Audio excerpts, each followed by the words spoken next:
Who is the true father of our country? Yeah, I can see you giving me that side eye thinking, of course it's George Washington. Chopped down a cherry tree, cannot tell why. Threw a silver dollar all the way across the Potomac. General of the Revolutionary Continental Army. First president of the United States. I get it. He was a great man. But if we can figure out the true birth of our nation, maybe we can run that through Ancestry.com and it can help us determine our country's true parental lineage. How about July 4th, 1776? Was that the beginning of our country? Well, not really. I mean, we'd made a proclamation, but we were still under the control and thumb of Britain. How about after we won the Revolutionary War? Well, again, we were just really a rebel colony that had no laws and no unified government. Well, how about after the Second Continental Congress, when we established the Articles of Confederation?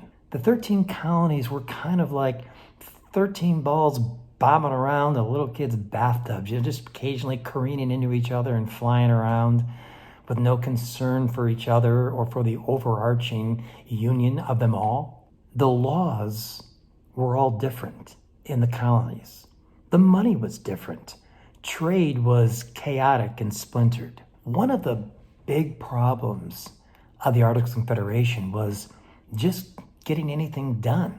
You had to have 9 of the 13 colonies agree to get anything passed. This proved very, very difficult. You could have a slight majority, still wasn't good enough. You could have 8 of the 13, still didn't work. You needed that 9 out of 13. As a side note, this is similar to what's going on in our United States Senate with the filibuster. It's one reason the filibuster is a morgue of ideas and legislation. But back to the Articles of Confederation. Another huge complication of the Articles of Confederation was they had no money. They had no power of the purse. So even if you could get the 13 colonies and have 9 of them agree to pass some kind of legislation, particularly this was a problematic in defense, like for the Army and the Navy. Even if you could pass some beautiful law that said we're going to really improve our Army and Navy, well, after it was passed, then the poor government was at the mercy of all the 13 colonies. And literally, they would just sit there and say, well, we need a little money now. We have to, these ships aren't going to build themselves.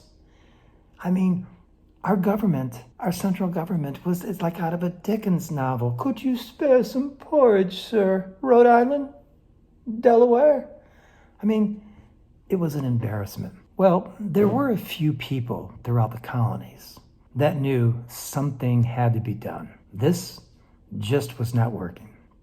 One of those was Alexander Hamilton. Thank you, Lin-Manuel. And some very intelligent and important men from Virginia. And these men were able to finally corral and get delegates from the 13 colonies to agree to come to Philadelphia in the late 1780s on one sweltering summer. Now, the interesting thing is a lot of delegates that were coming to the convention merely thought, well, we've got a few problems with the Articles of Confederation. We'll probably argue a little bit and maybe we'll compromise a little bit and, we'll change a few things and we'll shake hands and we'll go right away, go fishing. No. One man in particular from Virginia, he had a whole different idea. Before the convention, this man had spent months reading over 200 tracts of political theory and constitutions all throughout history, from the Dutch and the Germans back to the Athenians. And he had read and studied, and he had begun to prepare his own constitution. Because after he read all these, he said, we can do better.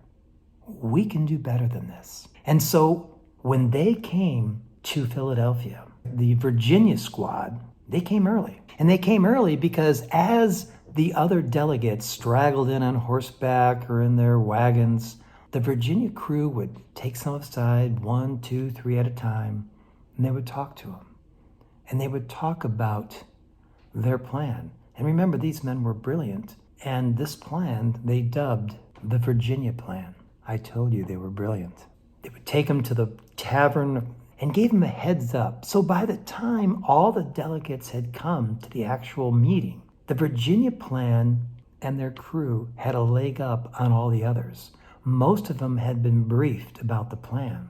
And during the convention, the man who led it, James Madison, was able to answer all the objections so eloquently and so calmly that most of the other delegates just had to say, yeah, that's a pretty darn good idea. At the end, 39 delegates signed the Constitution of the United States. But once the 39 men had signed the Constitution, it still had to be ratified by, 9 of the 13 colonies/states.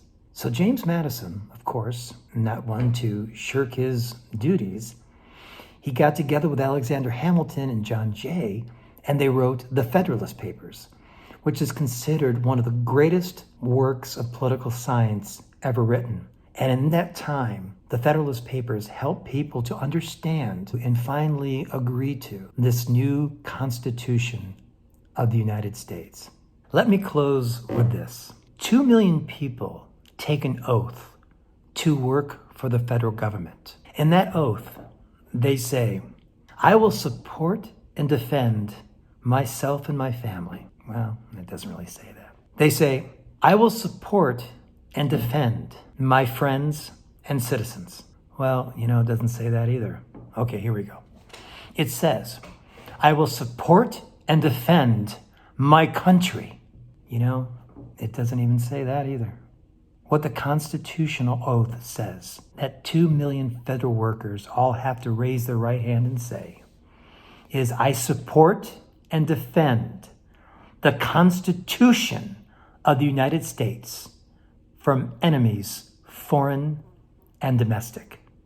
James Madison was 5 foot 4 inches tall and weighed 100 pounds. He was a petite man, but his brilliance, creativity, and perseverance made him a giant among the founding fathers. I believe the Constitution is the actual birth of our great country. And that is why I believe that its main creator, James Madison, is the true father of our country.